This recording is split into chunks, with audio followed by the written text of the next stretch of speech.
Finalmente, la distinción entre derecho público y derecho privado no se asienta en categorías ontológicas a priorísticas. Frente a cada ordenamiento jurídico se deberán determinar las dimensiones publicísticas o privatísticas que asumen las relaciones jurídicas.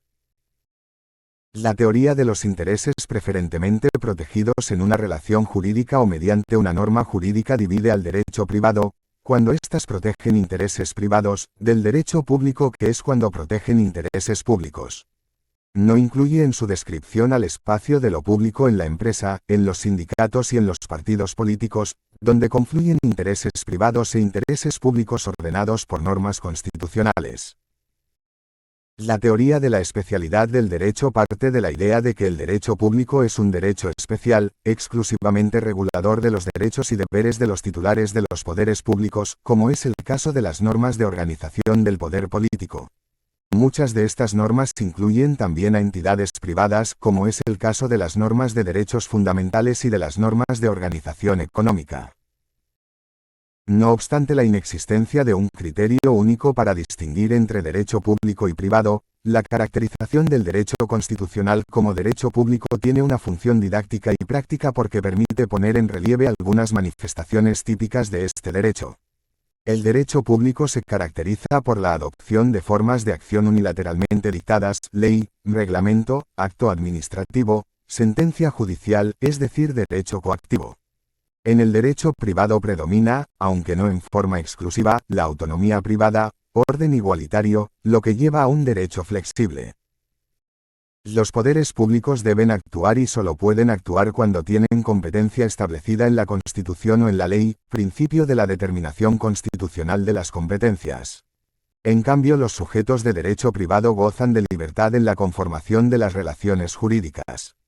Aunque también existe una triplicación de competencias, de atribuciones y de relaciones jurídicas en ciertas ramas de derecho privado, como en el caso de los derechos reales, en el derecho de familia y en las sucesiones.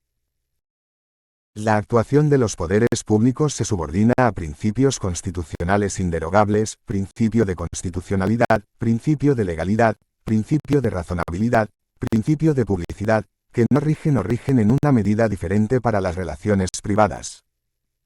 El control jurisdiccional de los actos de las entidades públicas puede justificar jurisdicciones o procesos específicos, como lo contencioso administrativo. El proceso legal, el paradigma de Hart y Bessler. El contencioso constitucional puede ser analizado desde dos modelos básicos. I, el modelo de solución de controversias, y I, el modelo de declaración normativa. Estos modelos compiten por la formación de los precedentes de la Corte en un amplio espectro de temas. El primero se centra en la resolución judicial de los conflictos entre los litigantes. Históricamente, ese modelo se centra en una premisa, que impone importantes barreras a la revisión judicial de la constitucionalidad de las conductas gubernamentales. Por el contrario, el modelo de declaración normativa se concentra en la actividad de la propia Corte, y no en la de los litigantes. Si la función judicial es decir lo que la ley es, las restricciones a la autoridad judicial solo pueden ser funcionales, sin limitarse al litigante concreto. El modelo de resolución de conflictos ha sido históricamente dominante, pero es progresivamente reemplazado por el modelo de declaración normativa. Los litigantes no solo van a la Corte Suprema a solucionar el conflicto, sino particularmente a que ésta determine el derecho aplicable, en la causa y para el futuro. Al asumir las premisas del modelo de declaración normativa, la Corte ha tratado de afirmar la jerarquía del Poder Judicial para garantizar que A tiene la decisión final cuando otro tribunal, provincial o nacional, decide sobre normas relativas a la constitucionalidad de la conducta gubernamental, y B posee una amplia libertad para establecer la agenda y determinar qué cuestiones serán o no decididas, con independencia de la voluntad de los litigantes. Esta capacidad surge del certiorari establecido en el artículo 280 del Código Procesal. 26. 26 Hart and Bessler de Federal Courts and the Federal System. 6th edition. Actualizada por el modelo procesal o de resolución de conflictos y el modelo declarativo del derecho o de derechos públicos.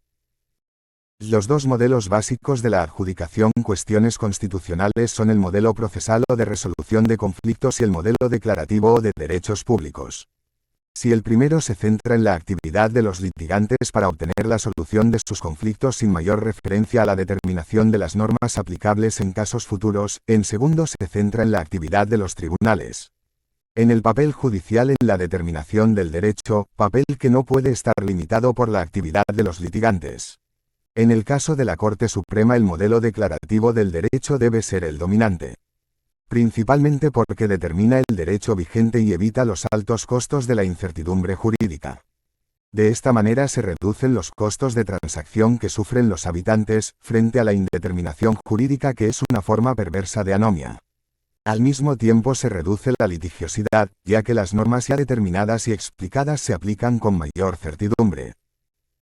La expresión en Marbury que el deber judicial es decir lo que la ley es ilustrativa. Cuando un tribunal ordinario se enfrenta con un problema legal en un asunto de su conocimiento, expresa en su sentencia su propio juicio independiente sobre el contenido de la norma aplicable, particularmente aplicando el derecho constitucional. La capacidad de declaración normativa de la Corte tiene por supuesto límites. Numerosas cuestiones legales, incluidas las de una dimensión constitucional, nunca llegan a un tribunal y se resuelven de otra manera. De todas maneras, Marshall observó también que el Poder Judicial Federal se extiende a toda cuestión constitucional, que implicaría casi cada tema apropiado para la discusión y decisión legislativa. 27. Por último, es siempre conveniente recordar que debe existir un caso o controversia antes que algún tribunal pueda analizar y resolver una. 27. John Marshall, discurso en la Cámara de Diputados, 7 de marzo de 1800, en 4 Los papeles de John. Cuestión constitucional. El lenguaje de Marbury referido al deber de los jueces de declarar el contenido de la ley incluía un segundo entendimiento importante para la jurisprudencia constitucional: el control judicial fue diseñado para garantizar la protección de los derechos privados. La provincia de la Corte es solamente decidir sobre los derechos de las personas, no preguntar cómo el Ejecutivo o los funcionarios realizan tareas en las que tienen un margen de apreciación. 28. Desde el inicio del control judicial dos ideas están presentes en forma conjunta.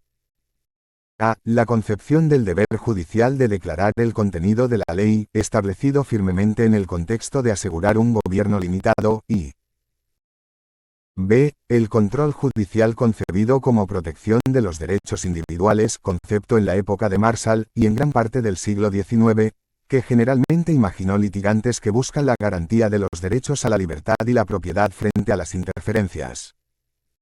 Estas dos líneas argumentales que pueden ser rastreados hasta el caso Marbury se han convertido en los modelos de resolución de conflictos y la declaración normativa. 29. La situación actual es determinar si se puede restringir la función de los tribunales y de la Corte Suprema a señalar los límites de la discrecionalidad de los funcionarios y agencias gubernamentales. Por el contrario, la función judicial es la de proveer las normas para el funcionamiento del Estado administrador, fundadas en los principios que genéricamente establece la Constitución. Esta evolución es producto del sistema de división de poderes y de frenos y contrapesos. En un artículo muy influyente. 28 Marbury v. Madison, Estados Unidos. 5, 1 Cranch, 137, 170, 1803. Escrito a finales del siglo XIX, James Bradley Taylor insistió en que un tribunal podría invalidar las leyes del Congreso solo cuando éstas eran producto de un error evidente. 30. Sin embargo, ya en el precedente Marbury se señala que se requiere de una sentencia judicial independiente para determinar las cuestiones de derecho, especialmente en casos constitucionales, criterio universalmente reconocido en nuestro ordenamiento jurídico. La Corte Suprema y la función legislativa del Congreso. Existe una distinción entre la función judicial y la legislativa, aunque en los casos se creen normas. La distinción es fundamentalmente de jerarquía. Los precedentes judiciales son normas constitucionales, en cambio las leyes son normas infraconstitucionales. Pero la distinción es más amplia, ya que el precedente interpreta y aclara el contenido legal.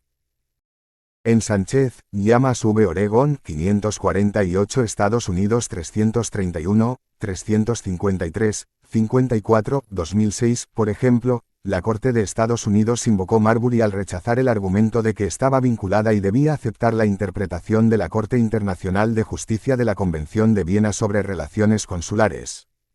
En City of Boerne vs. Flores 521 Estados Unidos 507, 1997, la Corte de Estados Unidos invocando Marbury, advirtió al Congreso sobre la necesidad de definir el contenido esencial de los derechos garantizados por la 14ª enmienda, que establece el debido proceso de ley sustantivo. Señaló la Corte que esa tarea es parte del deber judicial, y no parte de la responsabilidad legislativa del Congreso. La Corte Suprema de Estados Unidos declaró en Boerne: cuando la Corte Suprema ha interpretado la Constitución, ha actuado dentro de la provincia del Poder Judicial. 30. Clear mistake, en el original. The Origin and Scope of the American Doctrine of Constitutional. Que abarca el deber de decir lo que la ley es. Marbury contra Madison, Estados Unidos. 5, 1 Cranch, 137, 177, 1803. Cuando los poderes políticos del gobierno actúan en el contexto de una interpretación judicial de la Constitución ya decidida, se debe entender que en los casos y controversias posteriores la Corte tratará sus precedentes con el respeto debido a los principios establecidos, entre ellos el stare decisis, y las expectativas contrarias serán decepcionadas. Es el precedente de esta Corte quien controla y no la ley del Congreso. Es decir que el comportamiento del Congreso debe adoptarse a los precedentes de la Corte Suprema. Las reglas del juez Brandeis. La Corte Suprema ha reconocido tradicionalmente que invalidar la legislación del Congreso es un asunto serio. La cita canónica es el de concurrencia del juez Brandeis en Ashwander v. TVA, escrito en 1936. Dijo que la Corte ha llamado a menudo la atención sobre el gran gravedad y la delicadeza de su función en el análisis sobre la validez de una ley del Congreso. 31.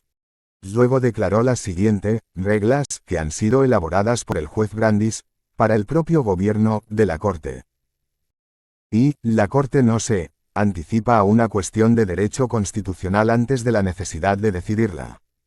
No es el hábito de la Corte decidir sobre cuestiones de naturaleza constitucional a menos que sea absolutamente necesario.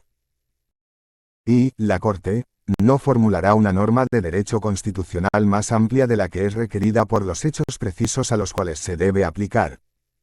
31 Ashwander v. Ten. Ballyouth, 297 US. 288, 345, 48, 1936 Brandeis, J. Joined by Stone. Y, a pesar que una cuestión constitucional sea correctamente presentada, la Corte no resolverá sobre ella si también existe alguna otra cuestión por la que se pueda resolver el caso. También el principio interpretativo de evitar la cuestión, avoidance canon. Y, cuando está en cuestión la validez de una ley del Congreso e incluso si se plantea una seria duda de constitucionalidad, es un principio fundamental que esta Corte averiguará primero si es medianamente fairly posible una construcción de la norma porque la cuestión pueda ser evitada. Todos los cánones de interpretación citados señalan la misma dirección. En el lenguaje del presidente Charles Evans Hughes, no se deben decidir cuestiones constitucionales a menos que, necesariamente se presenten y se deban resolver. Luego de la plena incorporación en los Estados Unidos del certiorari, que hace a la apelación extraordinaria ante la Corte discrecional y no reglada, las reglas de Brandeis tienen una menor utilidad para el tribunal. Son en cambio útiles para los tribunales inferiores cuando deben analizar cuestiones constitucionales, ya que para ellos la jurisdicción es reglada y no discrecional. Este argumento es igualmente válido para la Corte Suprema Argentina luego de la incorporación del certiorari en el art. 280 del Código Procesal. La Corte Suprema decide cuestiones constitucionales pero también otras cuestiones, temas referidos a la interpretación de leyes federales, de tratados internacionales, cuestiones referidas a procedimiento y competencia judicial y también disputas entre una o más provincias. Todas estas decisiones provienen del mismo tribunal, pero tienen un carácter diferente ya que si las últimas se refieren a temas que el Congreso y el Poder Ejecutivo pueden reformar, como es particularmente el caso de temas legislativos y provenientes de tratados internacionales, las cuestiones constitucionales están por encima de todo el resto de las demás en cuanto a que el presidente que crea la Corte tiene un rango constitucional y superior al resto del ordenamiento jurídico. La Constitución en sí misma es particularmente lacónica con referencia a la Corte Suprema. Es el único tribunal designado expresamente en la Constitución, para los demás se remite al legislador, establece la forma de elección de sus miembros, señala que tendrá un presidente, un reglamento y la capacidad de asignar sus empleados, la garantía de la inamovilidad y estabilidad del salario y brevemente se define su jurisdicción como la de el conocimiento y decisión de todas las causas sobre puntos regidos por la Constitución y por las leyes de la nación.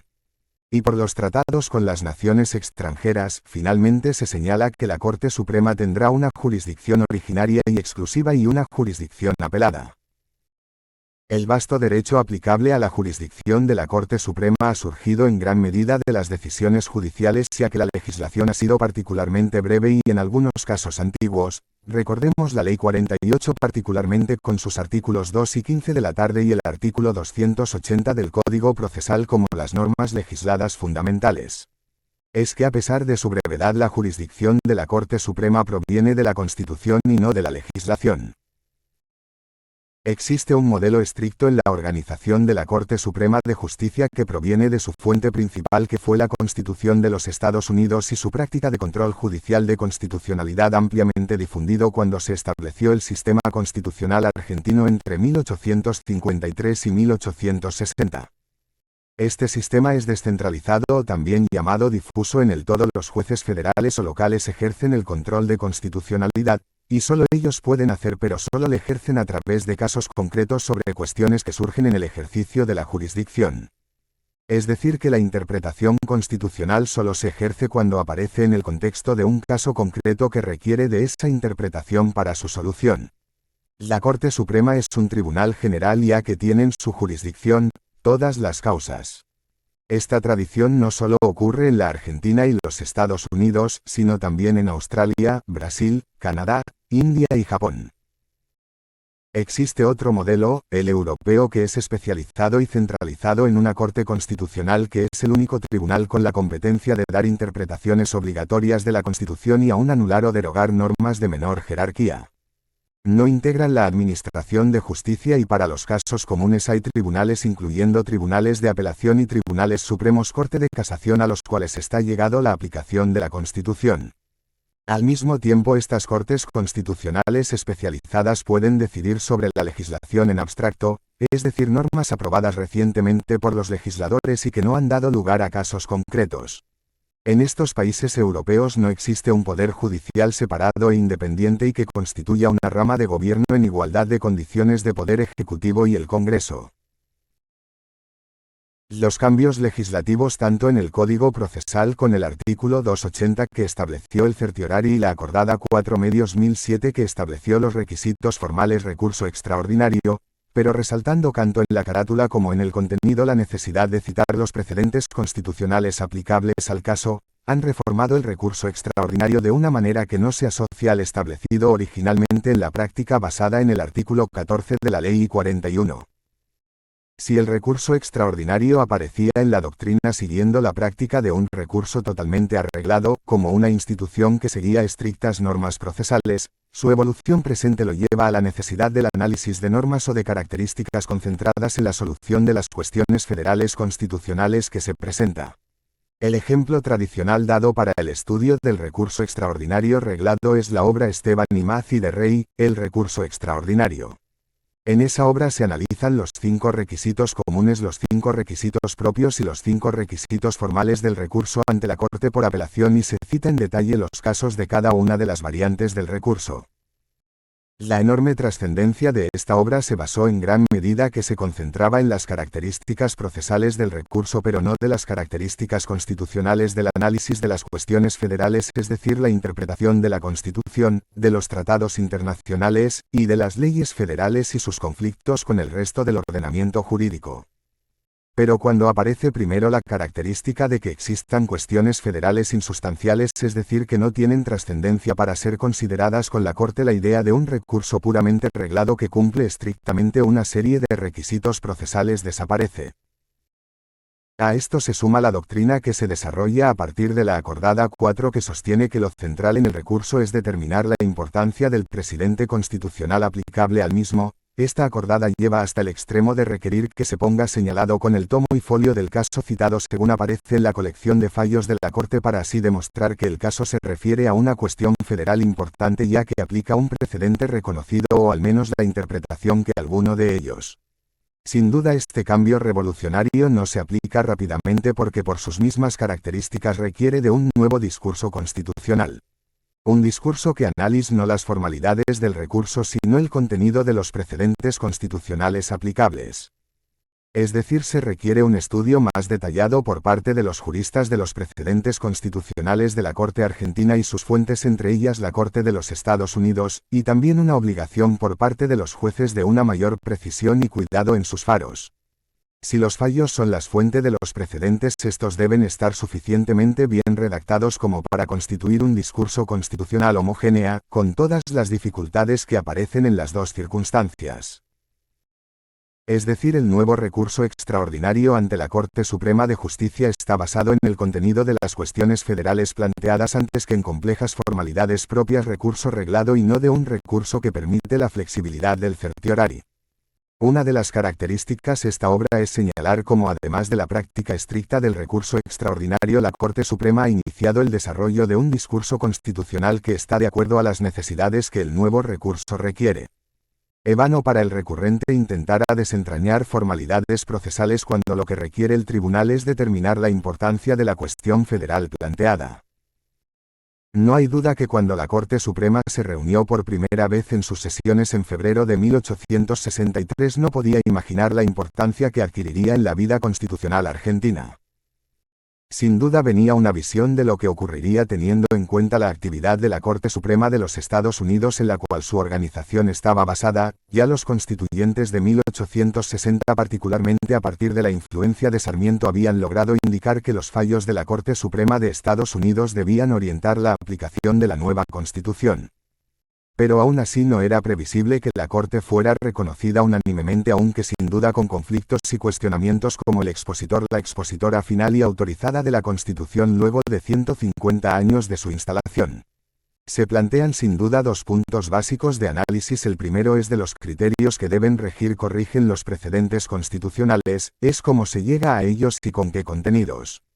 La segunda cuestión trata de las condiciones sobre las cuales, basados en las cuales estas determinaciones constitucionales deben ser hechas, es decir, quién puede obtener una decisión constitucional, cuándo y de qué manera. Determinaciones del quién y cuándo pueden plantear un recurso ante la Corte es el núcleo del proceso de decisión y de la manera que deben conocer los litigantes para acercarse al tribunal. La norma constitucional es lacónica en este punto, pero elocuente. Se refiere a que la competencia de la Corte Suprema se extiende a todas las causas que surgen bajo la Constitución.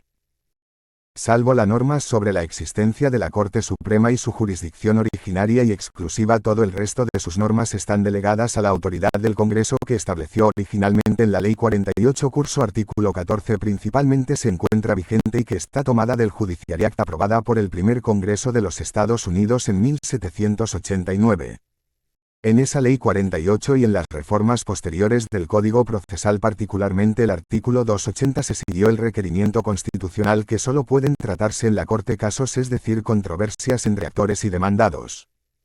Pero como todos los conceptos o normas constitucionales, ha dado lugar a una amplia interpretación y se puede decir que la característica del control judicial han sido determinadas, reformadas a través del tiempo por los precedentes de la misma Corte Suprema. El modelo de los derechos privados. Existen dos modelos clásicos que surgieron en los Estados Unidos sobre la actividad judicial. El primero es el modelo los derechos privados. Ya en el primer caso en el que se estableció el control judicial, Marbury vs. Madison de 1803, se planteó esta primera pregunta de quién y cuándo podía plantear una cuestión constitucional. En ese momento el litigio constitucional fue considerado de una manera similar a cualquier otro tipo de casos. La Constitución debía ser aplicada como lo es habitualmente la ley ordinaria por los tribunales y resolver los casos planteados por los litigantes. Esto fue un avance considerable porque se rechazó cualquier misión o interpretación que la Constitución solo se refería a casos en los que se trataran cuestiones políticas que estuvieran fuera de la competencia de los tribunales ordinarios. En este sentido, el caso Marbury fue el que determinó que no iba a haber lo que en términos modernos llamaríamos un control judicial concentrado y constitucionalidad. Al mismo tiempo, Marbury señaló la otra gran característica, que es que sus decisiones, en decir las de la Corte, eran finales y determinaban la interpretación autorizada de la Constitución, con lo que prevalecían por sobre las de la autoridad de cualquier otro órgano de gobierno. El ejercicio de este poder de anular la legislación del Congreso y de las legislaturas locales requiere una gran responsabilidad y genera algo de temor aún a los jueces, particularmente cuando la oposición de los poderes políticos al ejercicio de este poder es frecuentemente intensa, agresiva y de alto volumen. La respuesta de la Corte fue un conjunto flexible de doctrinas, entre ellas el que la cuestión sea madura, que no sea abstracta, que las partes tengan legitimación activa y pasiva, que no sea una cuestión política, que se hayan agotado otro remedio posibles, que proveyeron los mecanismos para evitar la decisión de cuestiones constitucionales. En parte, estas doctrinas reflejan una fuerte ambivalencia sobre el ejercicio del control judicial en una sociedad democrática que a su vez considera que la intervención judicial debe ocurrir exclusivamente cuando sea inevitable y que ocurra en circunstancias que permitan evitar precedentes erróneos. En parte también reflejan la intuición que la intervención judicial frecuente en el proceso político podría generar una reacción amplia que hubiera destruido a la Corte en sus orígenes o en otros momentos de crisis. Este paso cauteloso de la Corte Suprema en sus orígenes cumplió también una importante función: permitió que el ejercicio pleno del control judicial se consolidara en tiempos políticos aceptables para la sociedad y para los partidos políticos gobernantes. Una de las razones por las cuales inicialmente Sarmiento y luego la propia Corte Suprema aceptara a los presidentes norteamericanos como propios era que de alguna manera ahorraba el camino que la Corte había tenido que pasar en ese país durante 50 años que incluyeron 60 años que incluyeron una guerra civil. Estas doctrinas limitativas del ejercicio pleno del poder judicial que se incorporaron, diría, aún más se mimetizaron en el proceso judicial tradicional.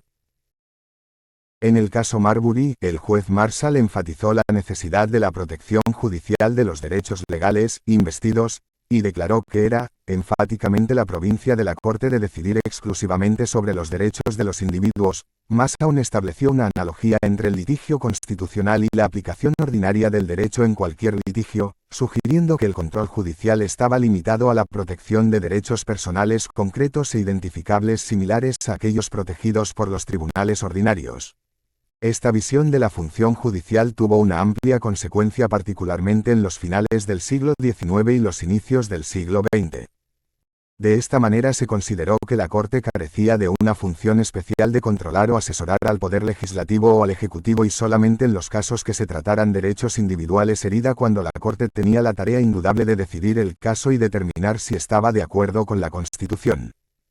Esta doctrina continuó prácticamente por gran parte del siglo XX y es la visión constitucional que está detrás de la aplicación del recurso extraordinario como una cuestión puramente procesal con formalidades particulares pero que no tenían referencia con relación a la complejidad y a la extensión de la cuestión constitucional tratada. El modelo de derechos privados es totalmente insatisfactorio, ya que incluso el análisis de los grandes temas del control constitucional como son la división de poderes y el federalismo. El control judicial de constitucionalidad no puede ser visto como la consecuencia de un mecanismo que impida el daño indebido a intereses privados, esa tradición privatista de los derechos la que impide, o mejor dicho hubiera impedido el desarrollo efectivo del control judicial de constitucionalidad y la vigencia efectiva de la Constitución. El modelo de la creación normativa. No existe discusión presente que la Constitución requiere de una interpretación autorizada. Si asumimos el criterio de que el mejor modelo explicativo de la Constitución es el del contrato de largo plazo, la Corte Suprema de Justicia y los tribunales inferiores constituyen la estructura de gobierno de ese contrato que llamamos Constitución. El monopolio de la Corte Suprema en el ejercicio de esta función de intérprete final de la Constitución está firmemente establecido tanto en la doctrina constitucional como en la práctica institucional que los gobiernos constitucionales. La cuestión que se nos plantea es si pueden decir requieren para ejercer esta función la existencia de un caso concreto, o si la definición de caso en los planteos constitucionales debe ser más abierto que en las controversias comunes de derecho. Esta situación ha quedado evidente cuando se debe cumplir el requisito constitucional de la protección de los intereses o derechos de incidencia colectiva, o también llamados intereses difusos, como ha sido tradicional los casos referidos a los derechos de defensa del consumidor y de la competencia y los derechos al medio ambiente sano y equilibrado. Son casos que afectan a muchas personas que, si bien pudieran litigar individualmente para su protección, no aparece que esta sea la mejor forma de protegerlos debido a que el contenido de cada demanda individual puede ser tan reducida que sea inferior a los costos del proceso judicial. En ese sentido aparece el proceso constitucional como una función pública, en el sentido que, aunque parezca anómalo establecer un derecho de las personas que no si es en la realidad práctica un derecho de una persona en particular, nos vemos cada vez más familiarizados con la aplicación judicial de los intereses de grupos en los juicios efectuados por individuos o grupos de personas que pueden no ser los beneficiarios directos de la decisión obtenida. De esta manera, los derechos y garantías constitucionales de libertad de expresión y libertad religiosa, y más aún de libertad personal y de propiedad privada, incluyen un derecho a oponerse a toda regulación inconstitucional. De esta manera se reconoce la característica pública de toda decisión judicial de temas constitucionales, que reconoce un derecho de los ciudadanos en la existencia de que los poderes gubernamentales actúen en forma regular. Imaginar a los litigios constitucionales desde el modelo los derechos privados en no reconocer que toda la adjudicación constitucional es fundamentalmente una actividad jurídica y política diferente a la litigiosidad judicial habitual. Y la diferencia está tanto en el contexto de los materiales sobre los que se toma la decisión judicial, la naturaleza de los intereses de quienes participan y sobre la técnica que se utiliza para fallar los casos. Incluye decisiones que tratan sobre la distribución de las competencias políticas en el gobierno, en los que se pide a la Corte Suprema que toma decisiones sobre la base de cláusulas constitucionales amplias y en algunos casos imprecisa, y que rechace las elecciones tomadas por las otras instituciones de la sociedad. En la analogía con los litigios ordinarios es puramente formal. Las decisiones constitucionales ocurren generalmente dentro del contexto de un juicio tradicional y conocido por todos los abogados litigantes. Esta función especial de la Corte con relación a la Constitución le es concedida porque es el intérprete final autorizado del texto. La Corte entonces es un órgano necesario para el orden constitucional. Y que la capacidad para decidir cuestiones regionales de un y dentro del poder para disponer en resolver casos concretos pierde sustancia. Ya en Marbury aparecen los fundamentos para un modelo distinto de actividad judicial, en su énfasis que una constitución escrita impone límites a todos los órganos del gobierno. El juez Marshall asoció el control judicial al axioma político del gobierno limitado. De esta manera, el litigio constitucional se transforma en una acción pública que puede o no referirse al derecho privados. El modelo del control constitucional con una función especial de la Corte requiere que las cuestiones estén claramente definidas y sean capaces de una solución judicial. Al mismo tiempo, requiere que las cuestiones constitucionales planteadas en los tribunales estén suficientemente controladas para asegurar que la intervención judicial no supera la capacidad de las ramas políticas del gobierno. Si el caso Marbury estableció el control judicial como una forma de cumplir el fundamento político que el gobierno limitado, esta actividad no podía restringirse a la protección de los derechos privados exclusivamente. Si esto era comprensible para los constituyentes, no es cromadas en la actualidad, ya que esta es una situación donde se puede aplicar la frase de Holmes: el presente tiene derecho a gobernarse a sí mismo en la mayor medida de lo que le sea posible. 32. Esta función especial de la competencia judicial transforma al litigio constitucional en una acción pública y por lo tanto requiere una mayor delimitación del perímetro en que desarrollan su actividad los tribunales dentro de este modelo. De lo contrario, pueden surgir conflictos a veces de difícil solución con la rama política del gobierno nacional. La primera limitación puede sugerir que la manera en que la cuestión constitucional se plantea sea la del litigio tradicional que busca remedios habituales. Es la visión estricta en el caso tradicional Flash v. Cohen, que establece que la legitimación activa está relacionada a la pregunta si la cuestión planteada ha sido presentada en un contexto adversarial y de la manera que históricamente vista como siendo capaces de una solución judicial. Pero al mismo tiempo, si la Constitución debe durar, para los tiempos, Según la expresión utilizada en el caso McCulloch de 1819, es cierto que el proceso constitucional no puede estar limitado a la visión que se tenía en tiempos de la sanción de la Constitución. De esta manera aparece la importancia de las acciones declarativas que permiten, entre otras cosas, establecer las características de la separación de poderes y frenos y contrapesos, y de esta manera limitar la acción gubernamental, ya sea del poder ejecutivo o de la administración. Lo que es necesario es que la cuestión constitucional sea introducida de una manera suficientemente concreta que permita la solución del problema. Esto requiere información concreta, porque de lo contrario se pedirá al tribunal que se introduzcan cuestiones puramente dialécticas o debates estériles o abstractos. Es decir, que los hechos y la manera que se aplica la Constitución a situaciones prácticas concretas determina el contenido de la decisión. Por supuesto, existen también casos en que las cuestiones sean tan generales, o afecten una cantidad importante de personas, que puedan resolverse de manera genérica. Pero estas situaciones, que podríamos llamar generales, son mucho menos comunes de lo que parece, y es bueno como práctica del litigante en casos constitucionales determinar con claridad cómo las normas y prácticas cuestionadas afectan a cuestiones de hecho concretas. El requisito de que exista un caso fundamentalmente tiene como objetivo evitar que la Corte Suprema y en general los demás tribunales dicten opiniones consultivas. De esta manera es necesario que existan por lo menos dos adversarios. Existe sobre esto una larga práctica que tiene su origen cuando el presidente Washington solicitó a la Corte Suprema su opinión sobre varias cuestiones que surgían de la neutralidad de los Estados Unidos en la guerra entre Inglaterra y Francia. La Corte se negó a prestar su consejo y señaló que solo podía tomar decisiones en casos concretos.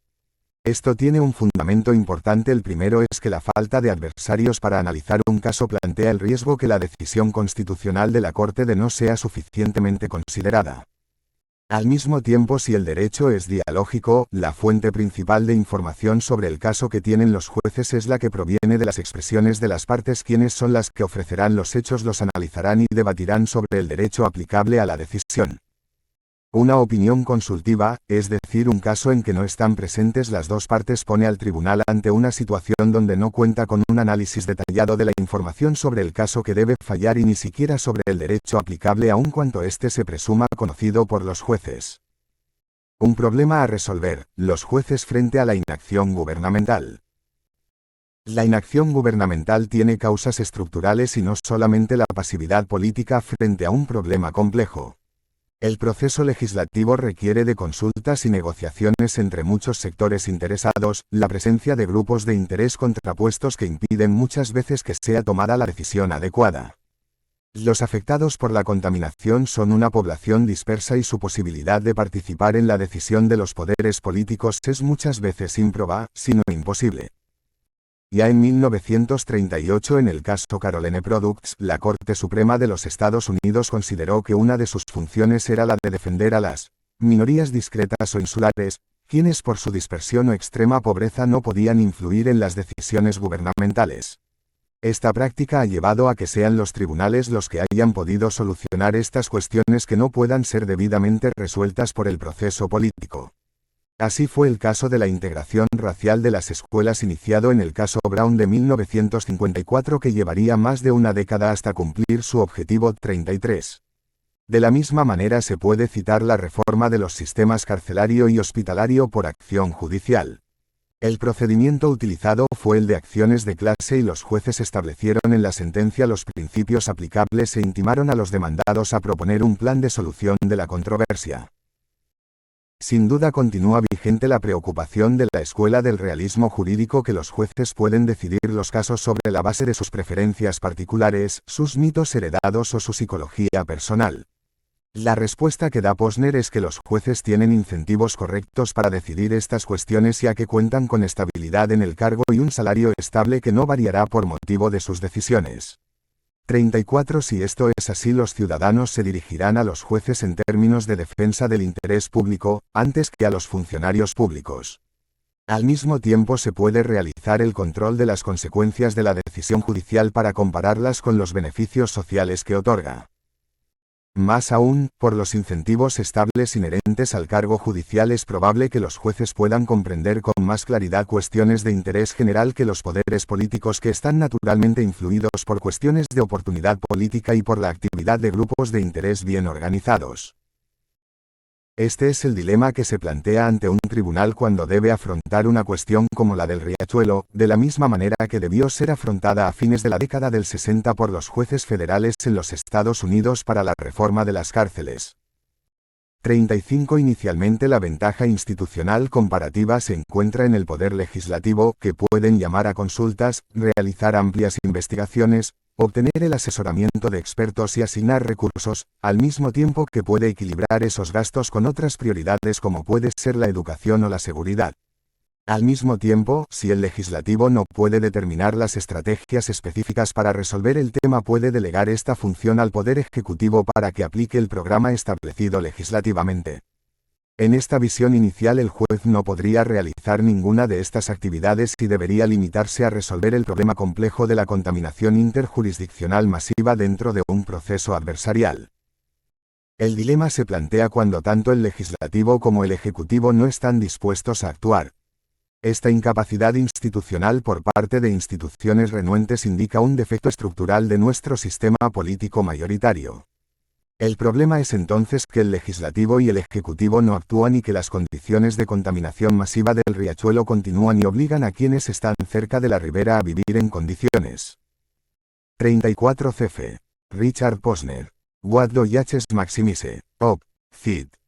35 cf. Malcolm M. Philly Van Swearingen a the Prison Conditions Cases and the Bureaucratization of American Corrections, Influences, Impacts and Implications. Pacelo Review, Spring 2004, 24. Inhumana sin que ningún otro actor institucional pueda intervenir. Esta falla fue percibida por la Corte Suprema de los Estados Unidos a partir de lo escrito por el presidente Harlan Stone en la nota a pie de página en 4 en el caso United States vs.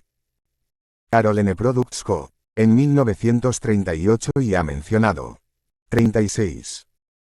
Según esta doctrina, son los tribunales los más indicados para resolver los casos en que hay una presencia de minorías discretas o insulares o la violación de derechos fundamentales, ya que en esas circunstancias las instituciones óptimas no tienen la voluntad de actuar ni lo harán en un futuro apreciable.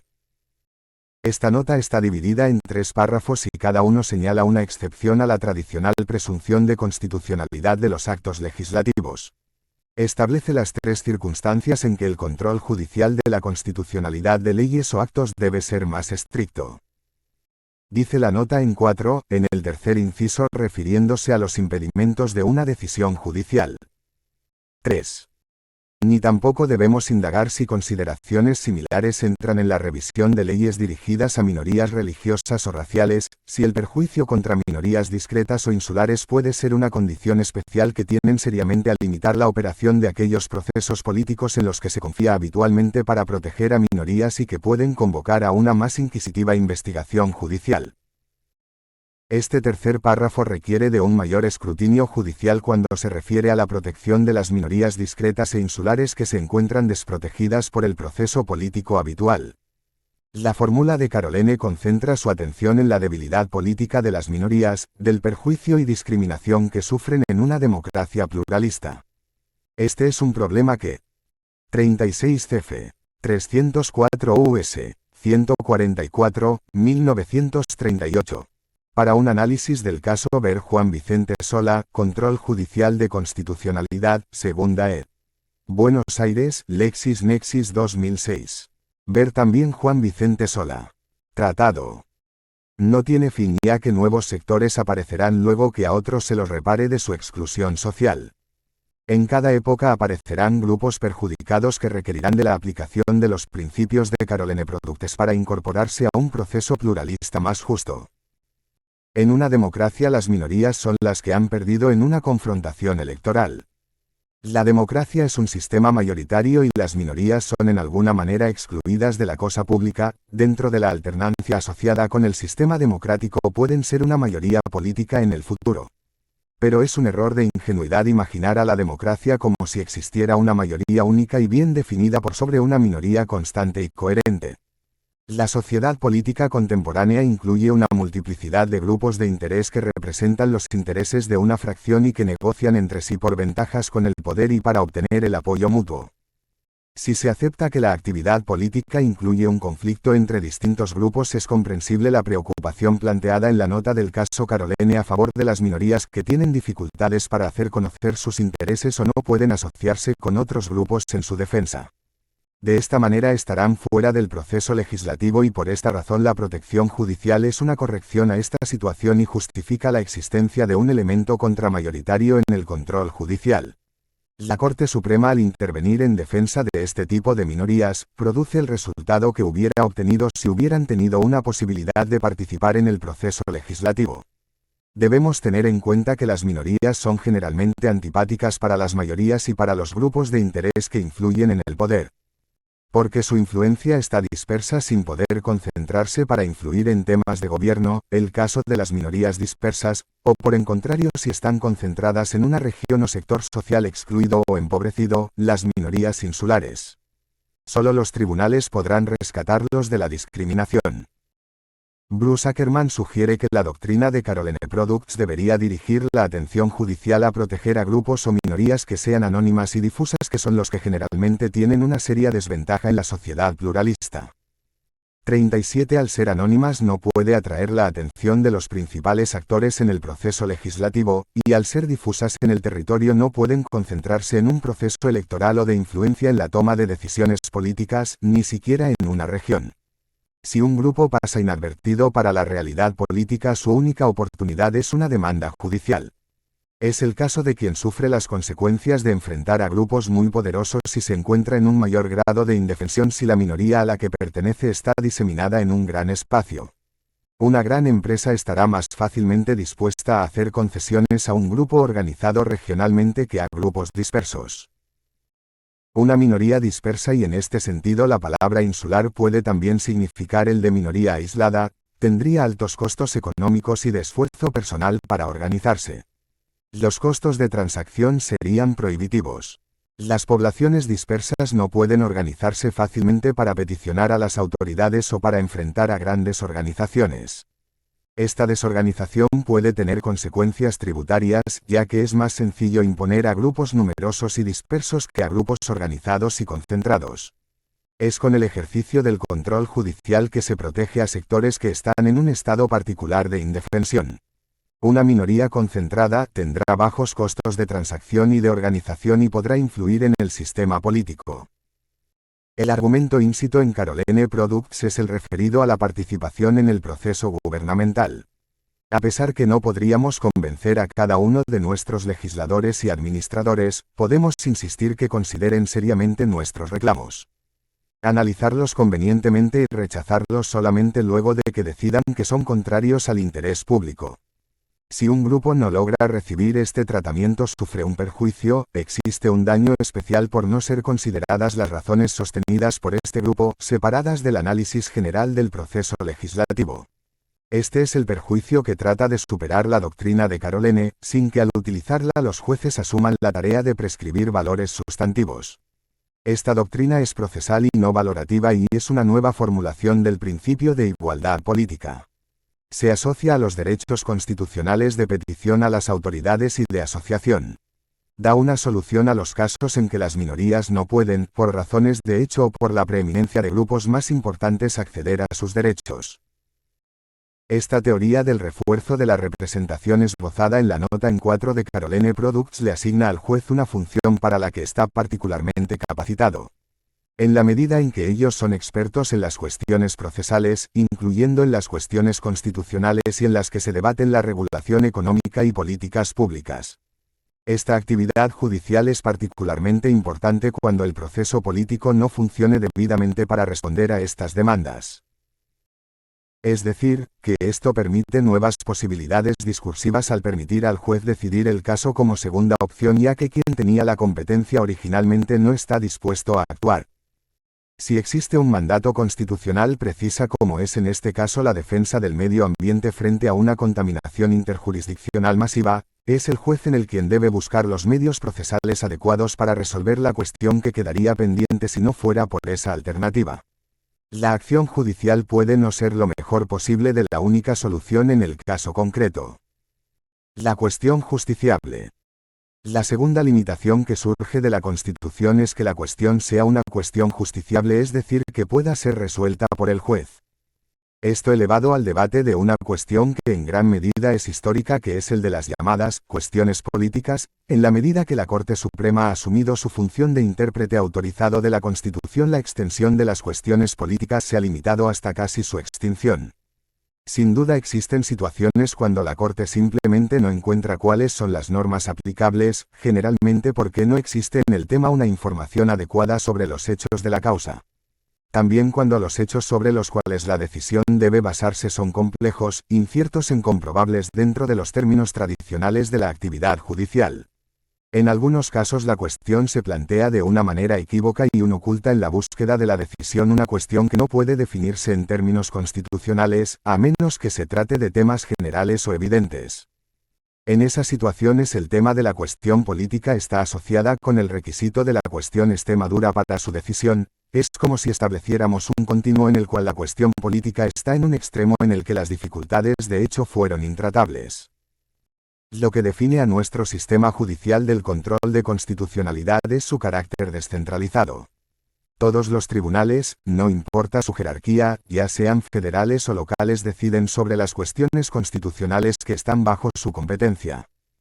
Esto surge no solamente de la cláusula de supremacía y del capítulo del Poder Judicial de la Constitución, sino también del presidente Marbury, aplicado por nuestra Corte Suprema desde sus orígenes y que dice que la Constitución debe ser aplicada como cualquier otra norma jurídica. Este sistema descentralizado o difuso marca un contraste notorio con otros sistemas en los que tribunales deciden cuestiones constitucionales pero solo en ciertos contextos. El sistema descentralizado o difuso también define la interpretación de la Constitución y su aplicación a todas las causas. Es por ello que es tan complejo trasladar precedentes de sistemas concentrados a sistemas descentralizados. Intentarlo generalmente lleva a la confusión y a decisiones desafortunadas. Más aún podemos decir que existe un derecho constitucional diferente según el sistema de control de constitucionalidad sea concentrado o descentralizado. Existe por lo tanto un riesgo de pleitos donde se analicen cuestiones puramente ideológicas, favorecidos por la posibilidad de que existan acciones colectivas o de clase, que si bien son necesarias, pueden llevar al planteo de cambio de una parte considerable del ordenamiento jurídico. Es por eso que el interés personal acreditado en la causa es un elemento importante del control judicial de constitucionalidad. Con respecto a la actividad legisladora del Congreso en materia de jurisdicción, constitución, debe distinguirse la capacidad que tienen los legisladores en organizar los tribunales inferiores federales a la capacidad de organizar el trabajo de la Corte Suprema de Justicia. En todos los casos no pueden limitar la jurisdicción constitucional, ya que ésta proviene de directamente la Constitución a todos los tribunales federales, pero si bien tiene la libertad de organizar el funcionamiento de los tribunales inferiores, no puede actuar de la misma manera con la competencia apelada de la Corte Suprema y su capacidad para decidir todas las causas en la que se analiza la Constitución, los tratados internacionales y las leyes federales según reza la misma Constitución. Aun cuando no existieran tribunales federales inferiores, la Corte Suprema tendría su jurisdicción sobre todas las apelaciones de los tribunales locales, al mismo tiempo que su jurisdicción originaria y exclusiva. La jurisdicción de la Corte Suprema de Justicia y de los tribunales federales para resolver cuestiones constitucionales proviene de la Constitución y no de la voluntad del Congreso. Legitimación activa. Legitimación activa. Entre los requisitos que exige la Corte Suprema para la resolución de un caso se incluye la legitimación activa. Este requerimiento es consecuencia de la decisión que exista un caso o causa según la expresión utilizada en la Constitución. Si los demás aspectos del caso se concentran en las cuestiones planteadas, la legitimación refiere a quien bajo el caso. Si los demás aspectos del caso o causa necesitan analizar de las cuestiones que se litigan han sido traídas correctamente a la Corte, el análisis de la legitimación activa observa si el recurrente es la persona correcta para litigar esas cuestiones.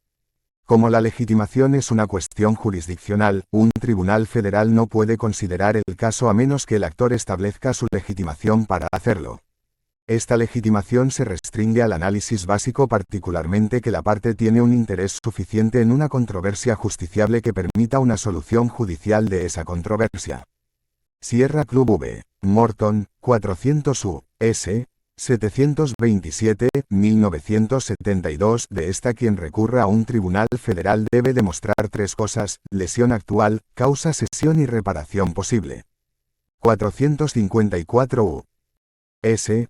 464, 1982, específicamente debe demostrar que personalmente ha sufrido una lesión actual o que esté amenazado de ella como resultado de una conducta la posiblemente ilegal del demandado, que la lesión puede ser rastreada razonablemente a la acción cuestionada y que esta lesión puede ser reparada por una decisión favorable.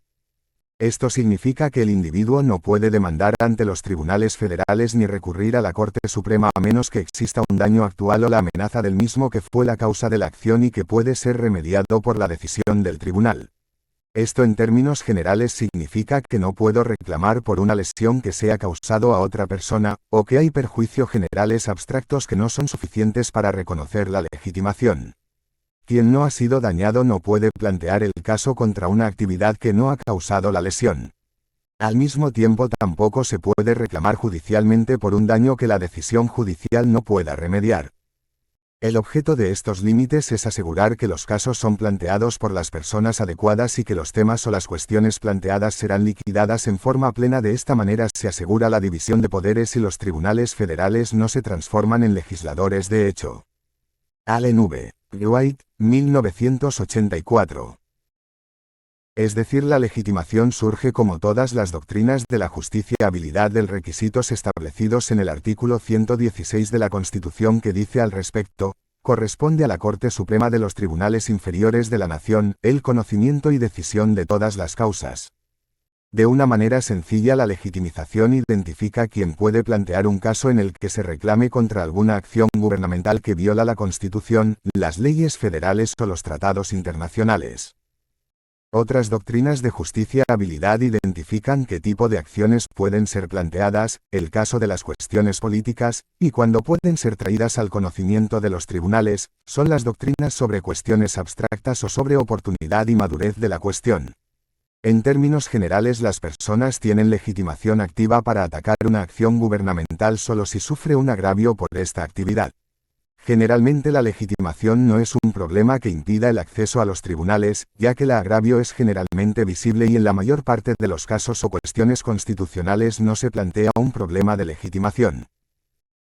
En algunos casos la acción gubernamental impone un agravio que no es tangible o evidente que en ningún individuo en particular. Son los casos en que los actores recurrentes actúan en su capacidad de ciudadanos o contribuyentes y sostienen su derecho no en que han sufrido una lesión actual, sino en que el comportamiento gubernamental establece o inflige un agravio a todos los ciudadanos o contribuyentes por su comportamiento contrario a la Constitución.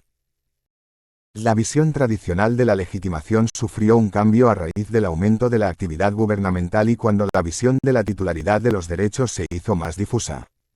Cuando la legislación y la regulación administrativa estableció beneficios para un grupo particular y los que han sido dejados fuera de serie beneficio consideran que las normas han sido discriminatorias, se plantea esta nueva pregunta: si pueden reclamar judicialmente. Aparece un concepto de lesión que es menos evidente que el tradicional. Al mismo tiempo, los gobiernos activistas en materia regulatoria generan oposición política. Sus opositores buscan una transferencia del sector político del gobierno hacia los tribunales, señalando que estas normas estaban fuera de las competencias gubernamentales. En este caso, los actores plantean su legitimación en términos más generales, en algunos casos señalando que son contribuyentes, tienen la presión tributaria aumentada y por lo tanto una lesión concreta cuando se aplican cierto tipo de regulaciones que aumentan el gasto público. En algunas circunstancias que este comportamiento estuvo asociado con la idea del debido proceso sustantivo que establecía algún mayor control judicial sobre la regulación económica. En los Estados Unidos, a partir de 1960 se disminuyeron los requisitos de la legitimación. El primer caso Flash v. Cohen de 1968, en que la Corte Suprema reconoció la legitimación activa de un contribuyente para cuestionar gastos efectuados en violación de la cláusula constitucional que impedía el establecimiento de una religión oficial. De acuerdo con la doctrina de la legitimación activa del contribuyente debía ser permitida cuando la Constitución establece limitaciones específicas a la capacidad del Congreso para gastar recursos públicos. En el caso Association of Data Processing Services v.